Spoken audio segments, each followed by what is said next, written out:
So the main thing is to keep the main thing the main thing.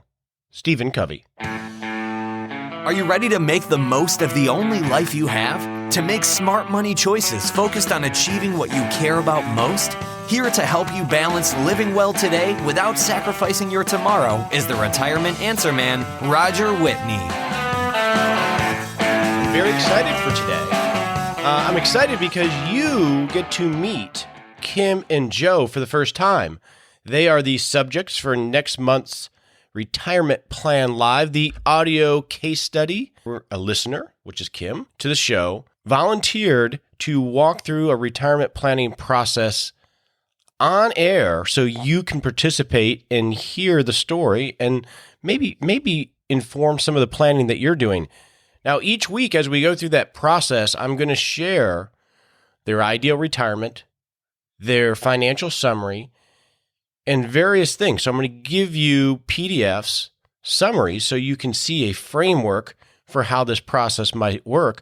But the only way you're going to get that is if you're signed up for 6-Shot Saturday. So if you're not signed up and you want to receive this so you can really follow along and have some worksheets to start this process yourself, go to rogerwhitney.com and sign up for 6-Shot Saturday. Just put your name and email in one of the opt-in forms, and you'll receive 6-Shot Saturday and be able to get all the resources associated with Retirement Plan Live 2017. So we got a lot to do today as we talk to them, so let's get on with the show with that important disclaimer.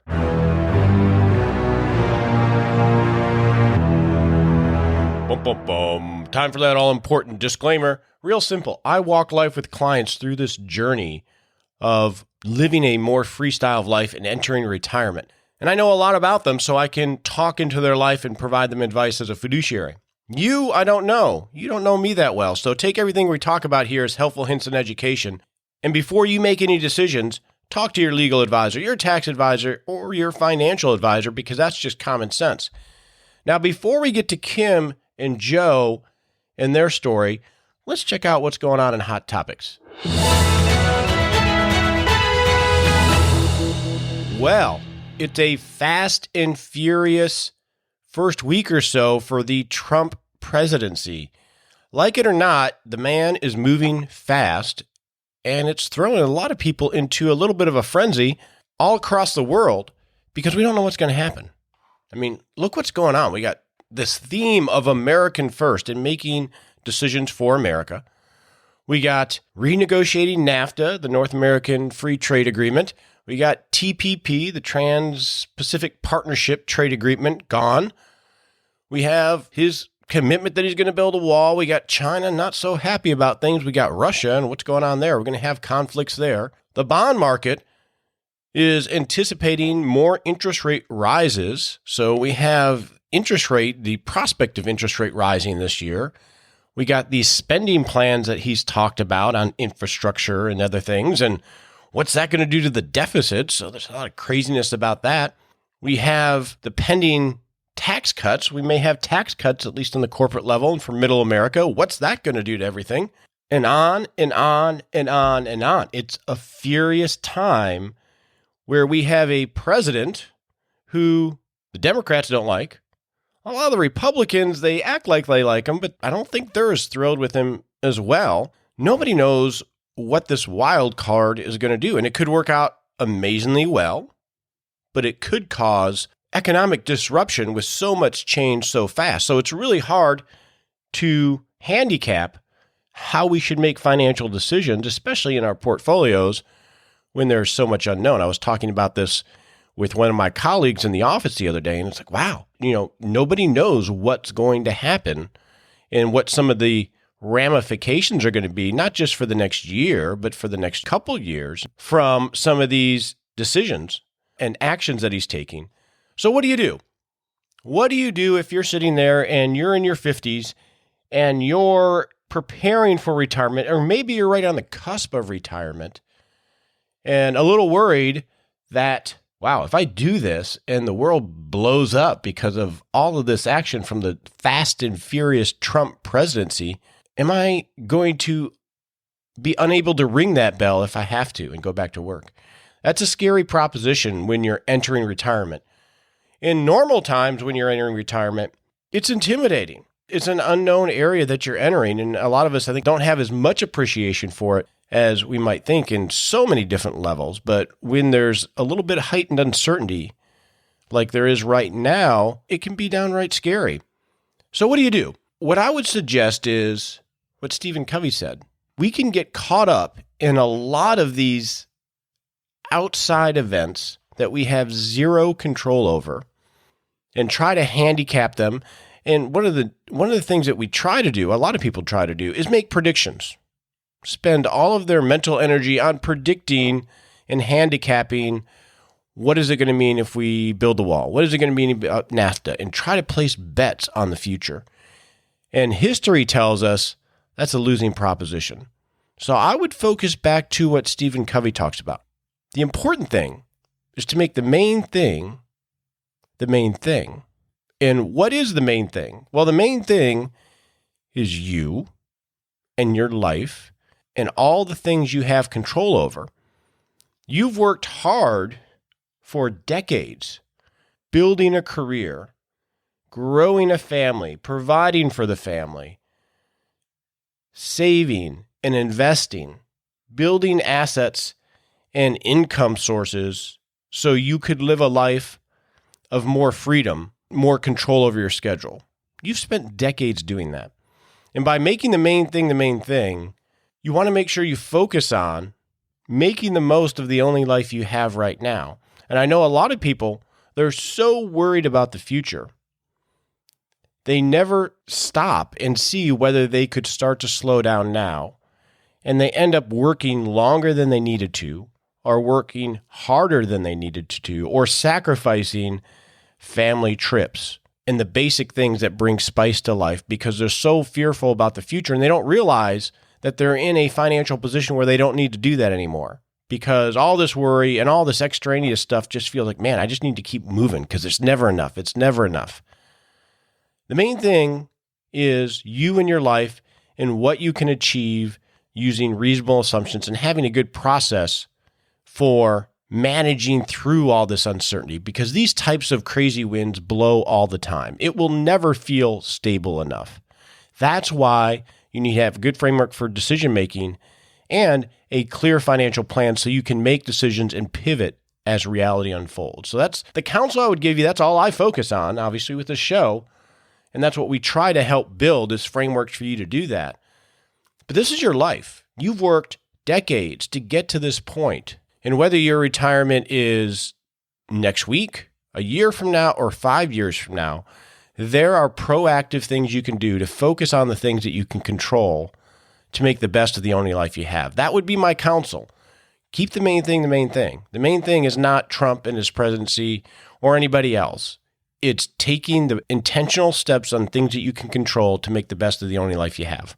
So hopefully that gives you some perspective, and we'll focus a little bit more on the future. But right now, we got Kim and Joe in the house. Kim and Joe, the subjects for the Retirement Plan Live. So let's meet them in the practical planning segment.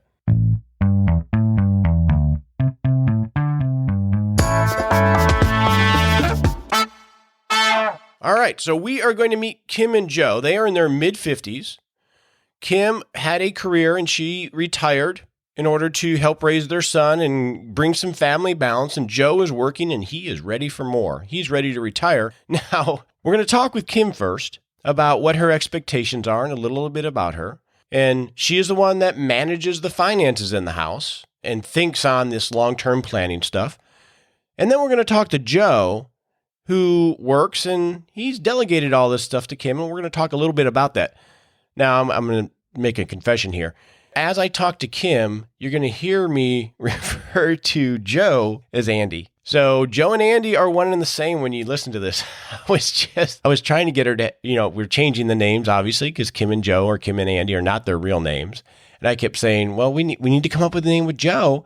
And we brought up a couple ideas, and Andy and Joe are one of them. So we used those. I kept saying, why don't we just call him Fabio? And we decided not to do that. So when you hear Andy and then we switch to Joe, just realize they're one and the same. So let's get into our conversation with Kim to find out why she's doing this retirement plan live. All right, so we're here with Kim. Welcome, Kim, to the show. Thank you. So my first question is, why did you decide to do this? Mainly because we are, close to retiring or hopefully within a few years of retiring. And it's hard to know whether or not what we think is going to work out is going to work out by ourselves, because we let go of a financial advisor a few years ago and chose to kind of go on our own way. We don't know that that will be the case forever, but it's easy to let your thinking get ahead of you and worry too much. And so that's kind of where we felt like we needed some guidance. Okay. Now, so had you worked with that advisor for a long time? Yeah, about 10 years. There was nothing really wrong. In fact, they taught us some really excellent things and kept us on track with like appropriate insurance. And, I think that they diversified us appropriately. I mean, as best I could tell with my ability to know, the fees were really, really high. Their fees, in addition to the funds they had us in. So that was one of our biggest concerns. And we didn't feel like we were really being listened to. So Okay. that's that story. Okay. Yeah. So it's just always, am I getting value for what I'm paying? I felt like we were the little kids in the country club and we really belonged at the McDonald's instead of. Okay. So what prompted you to want to be so, transparent about this? Well, it doesn't feel all that transparent, but I think if it can help someone else, that's great. But I think it was worth it I guess I've never really been a super private person about things. I mean, I don't talk about my money to my, friends, because I don't think that invites a good atmosphere. Because if they're better than you, then, great. But if they're not, then that makes them feel bad, But, I usually am pretty open to learning new things, and I always want to learn something new. That to me was worth the trade-off. Okay. And obviously Kim is not your name, and a lot of the facts that we're going to talk about are altered to Correct. mask who you are. So what is it you hope to accomplish in this process? If you were looking back, what would say, based on these 3 or 4 things, this was worth it? I think it would be helpful if, there's some blind spots I don't know about that, I just didn't even occur to me to worry about or to address those issues.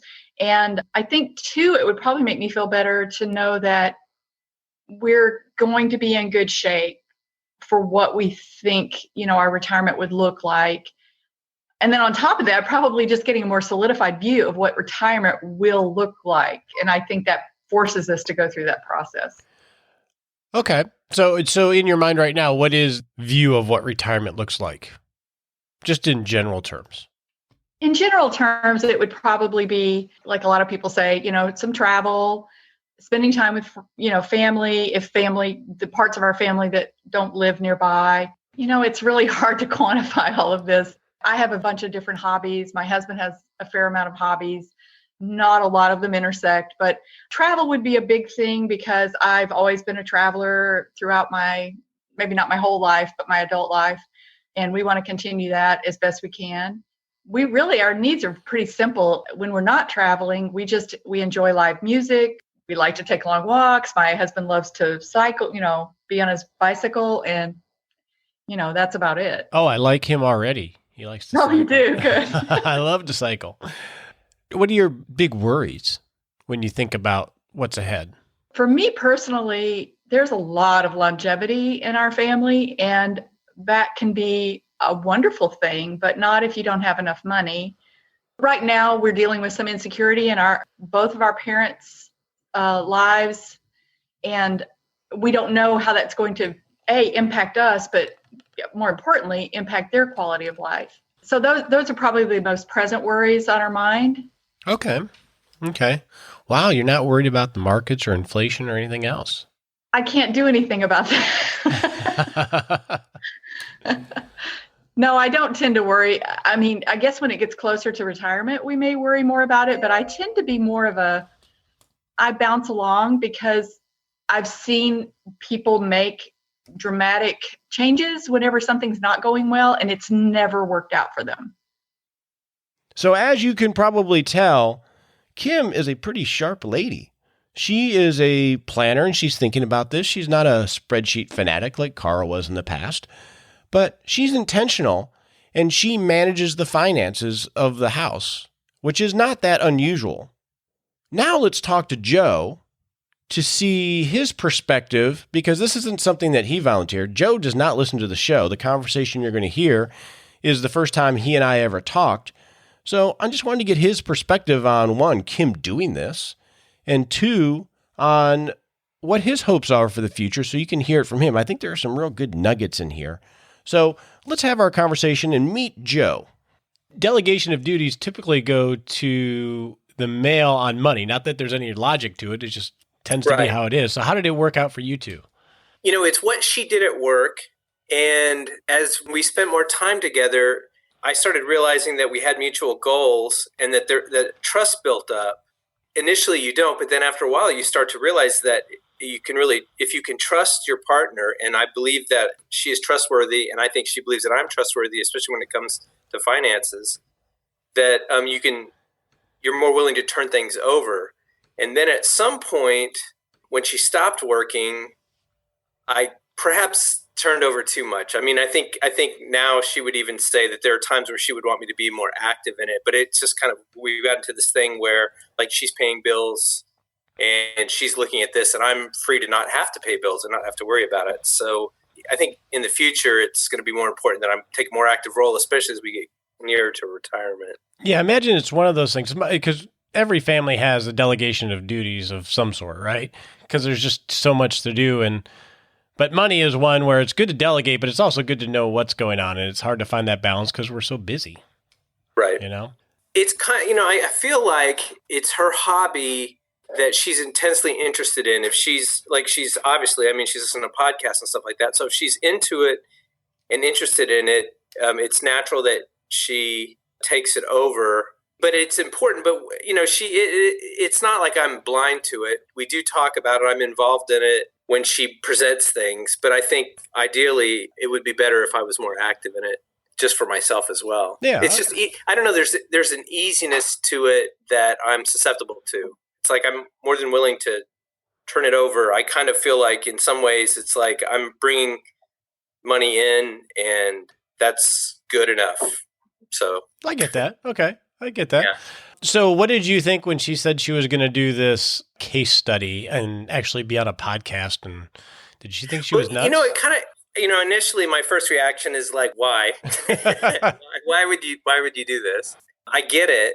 I listen to podcasts. They're comedy podcasts, but I listen to podcasts. So I understand the lure. And I'm a little, I'm always a little skeptical of like, well, why would he do this? Why is he doing this? But we've talked about it. And I think I understand better why you're actually doing this, why you do this sort of podcast. And so I know that one of the things we've talked about is this idea of, well, you think you're doing okay. You're looking at numbers, but like if there's someone you can trust with it, it's nice to kind of bounce ideas off. Even at work, right? I found a problem today at work when I had to explain what I was doing to somebody else and they're saying, oh, that's wrong right there. And you're like, oh, wow. Okay.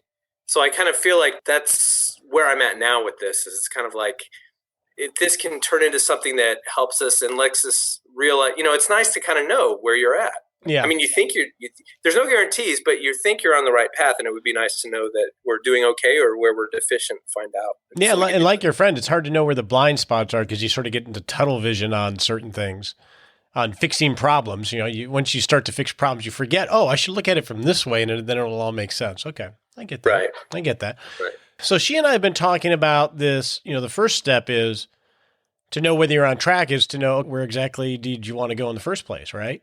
Right. There's an old quote. I forget who it says it. If you don't know where you're going, you're guaranteed to get there or something like that. So we need to know where we're going. Right. So when you think of retirement in terms of leaving career work, where it's the 9 to 5, in an ideal world, when would that be? My views on this have really changed in the last few years because I think it used to be this idea of like, man, when I quit, that's it. I don't want to do any, I want my time. I want to, it looks so attractive to just be able to, whatever time I'm on, I don't know what day it is. But now that my son's away at school, I've kind of had more time and I kind of realized that it's like, yeah, I don't know that that's the best thing. And I've kind of also seen with family members and friends of family members where it's not the best thing that you don't have something to do. And so I've kind of augmented that. I used to say, man, when I stop this job, that's it. But now I kind of look at it in terms of like, I know that my next job will be one where when I leave it every day, it stays there. It doesn't come home with me. Is that probably one of the biggest pain points of a career, is that it always comes home with you and you feel you have to own it 24/7? For my career, yeah. I mean, it was, I was on a pager for so many years, like 18 years. Dude, you're going back now. Pagers. Yeah, no, I know. My wife and son, I'll say page me when I mean text me. So I am old. Yeah, I carried a pager when people thought I was a doctor because I did it.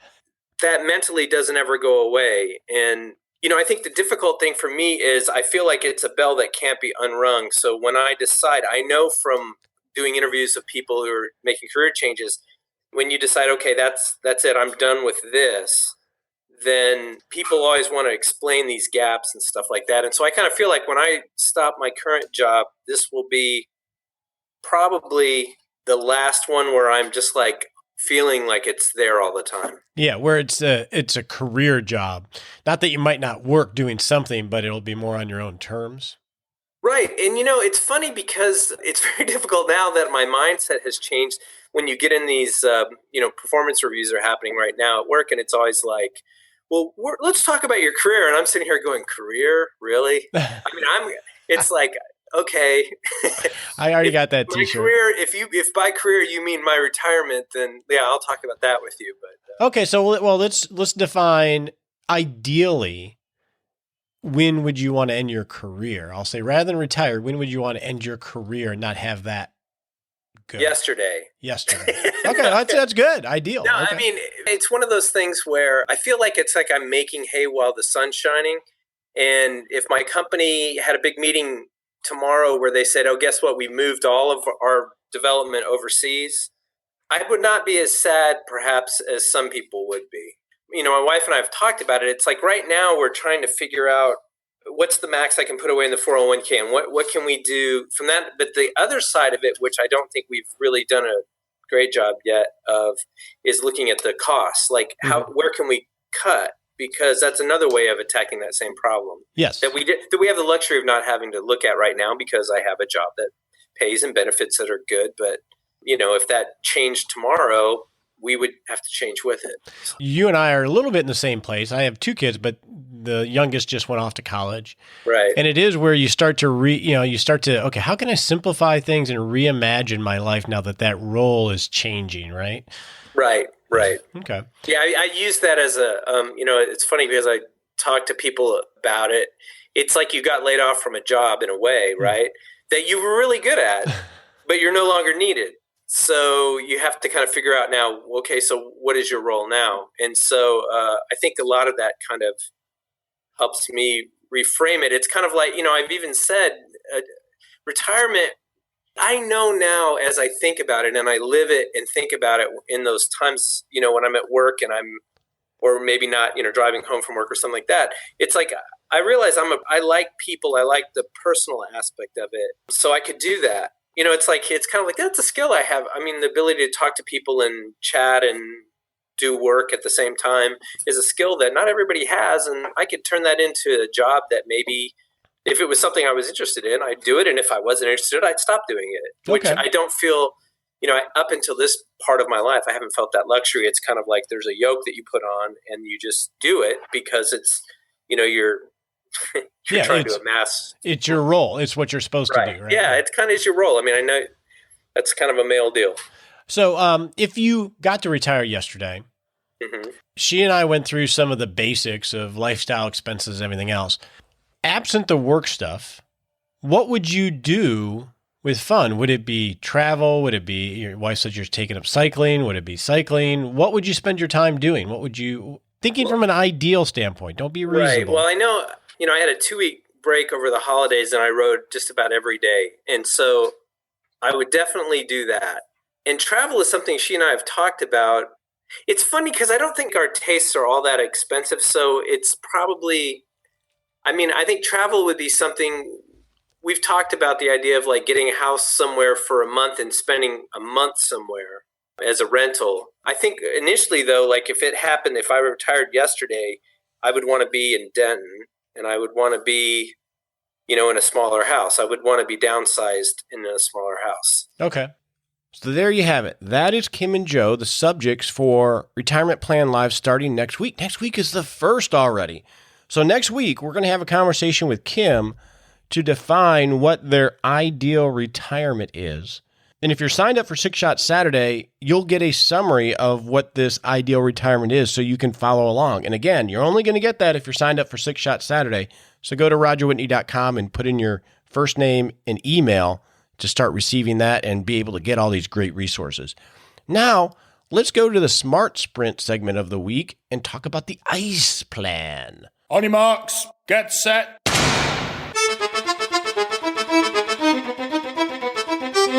Hey, welcome to the Smart Sprint segment, where we take a concrete action item that you can execute in the next 7 days to be intentional about planning for your life.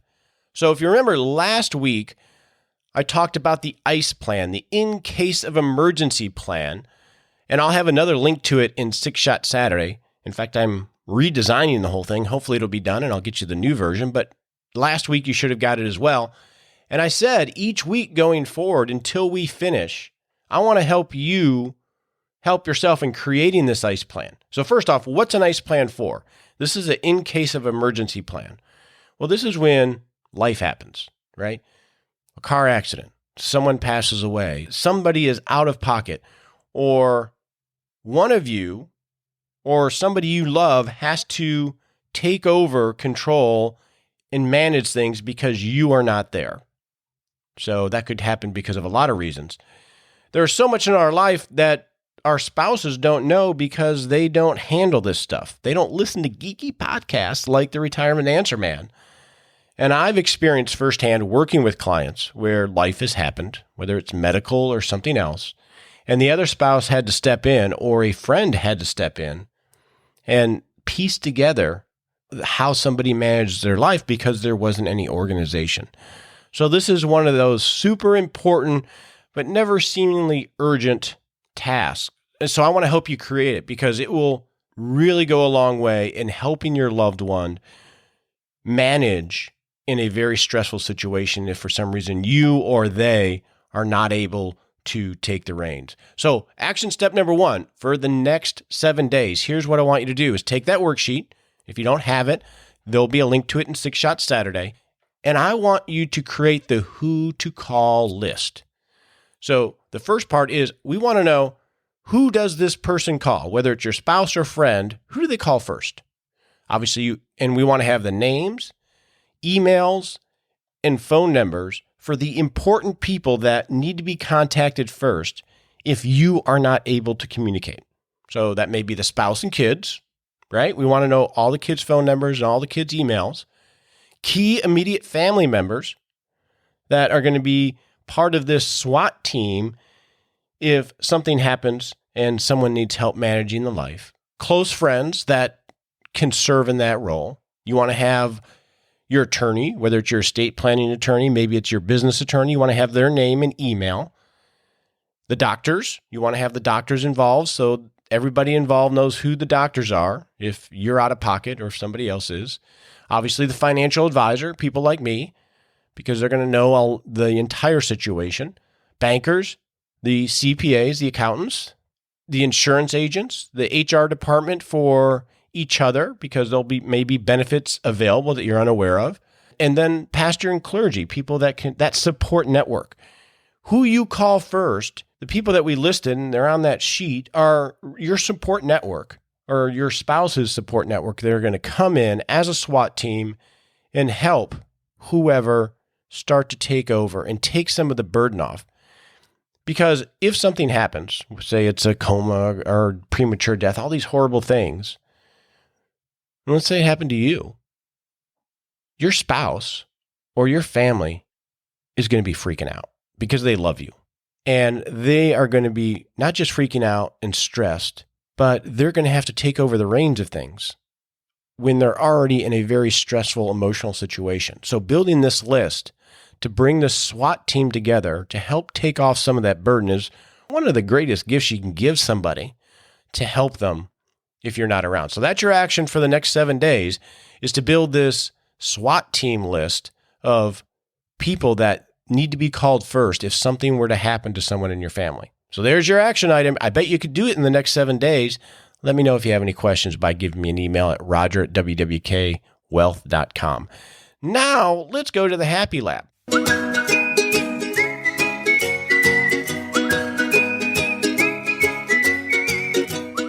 Hey, welcome to the Happy Lab, where we noodle on how to live a happier life. I was in Jackson Hole, Wyoming last week, where it was cold. In case you were wondering, it was winter there. And I got to meet a really cool guy named Bubba Albrecht. Now, Bubba is 32 years old, so he's not thinking about retirement. But he is a young man, and he is the kind of guy that I'm like, as he was talking, we were in some group meetings. This is a business retreat. I'm like, man, I want my daughter to marry this guy. This is the kind of son-in-law you want to have. He's just a good guy. He's from Ohio, and he moved out to Jackson Hole, Wyoming, because he loves the outdoors. And then from there, he started a company called Giver. That's give with a dash and an R.com. And Giver, I guess, is a northern term. It's like, okay, let's go Giver. Let's go out there and hunt and Giver, which means give it your all. So he started a company called Giver, give-R. And Bubba said, nothing ever comes out bad if you give it your all. And that's the attitude of him in his life, because he's an intentional guy. And he's created these products that sort of symbolize that giver lifestyle, which is really cool. And it was just a blast meeting young people who are so sharp and so in tune with having a balanced life and that are trying to do something important. That's fun. So I encourage you to meet people like that. Now, Bubba, in his Giver brand, they have these work gloves, these leather work gloves. He went to University of Virginia as an engineer. So he's a geek. And he created these work gloves that are probably the most amazing work gloves I've ever seen for working out in the yard or climbing or doing things like that. They're beautiful leather. I literally went and picked up a flaming log with one. You can do some crazy things with these because they're so well built. And I'll put a picture of them in the 6-Shot Saturday, and you can get your monogram on them, and they hand burn in a monogram for each one. So I bought 2 pair because these things are awesome. And I like to work outside and work in the yard, and I was using them out there in the cold because it was cold. But anyway, I'm like, I'm going to start giving these out as presents because these things will last years. So I wanted to encourage you to go check it out at give-r.com. And I was telling Bubba that I was going to mention it on the show because I thought they were so cool. He gave me a code. It's AnswerMan20. So if you want to check these out at give-r.com and you think, hey, I could use those gloves, you put in the code AnswerMan20, and I think for the first 50 people or so, you'll get 20% off. So that's sort of cool. But it just made me happy to interact with someone who was younger, was motivated, was trying to make the world a better place, and working his butt off. So that made me happy. So I thought I'd share that with you, and I thought I'd share these cool gloves with you.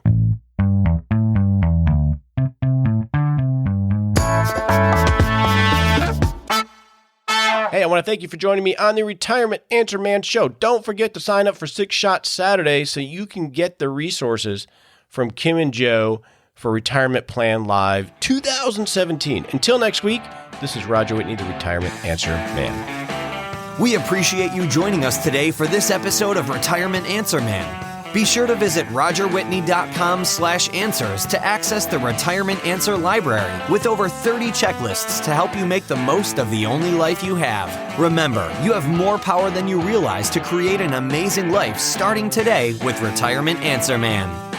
The opinions voiced in this material are for general information only and are not intended to provide specific advice or recommendations for any individual. All performance referenced is historical and no guarantee of future results. All indices are unmanaged and may not be invested into directly. Have a wonderful day.